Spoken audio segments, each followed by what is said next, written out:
Let's talk about the 9 books that I read in March. Serpent and Dove. It follows Lou, who is a witch, and Reed, who is a witch hunter. She gets caught. Luckily for her, they don't realize that she is a witch. They just think she's a normal thief. The church, instead of burning her at the stake, actually forces Reed to marry her. And they literally despise each other. We see the two of them fall in love. It sets it up really well for the next 2 books. These books are college romances. All of the guys play hockey and that's how they connect. They're cute and they're spicy and they're a lot of fun. Let's start off with the legacy. So the original series only had 4 books and it has chapters with all 4 of the couples so that you can see where they are now. Then it's a series that immediately follows the legacy. First, it's the chase. So Summer ends up having to room with Colin and 2 other hockey players. The kind of miscommunication trope thing is not my favorite, but it's still a fun book. The Risk might have been my favorite of this new generation. Brenna is such a fun, confident,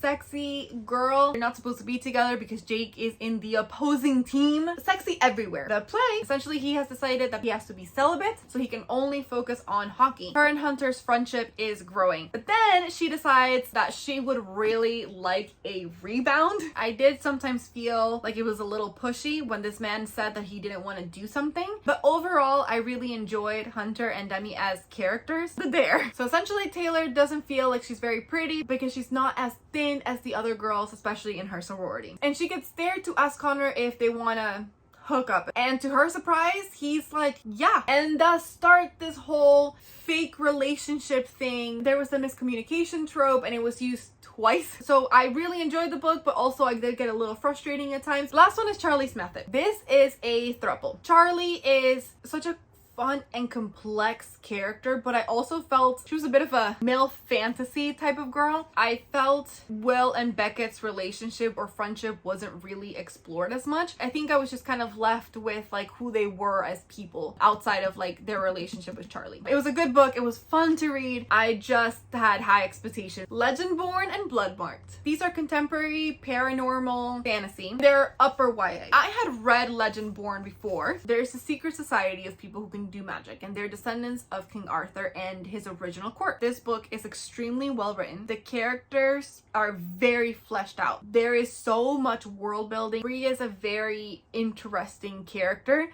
and she's just trying to find out what happened to her mom, and she gets pulled into this centuries long battle that is happening with literal evil. I don't know how much to say about Bloodmark because I don't want to spoil it for you guys. It literally picks up immediately after Legendborn, and Legendborn is left in a massive cliffhanger. Cannot recommend this enough. And those were the books that I read in March.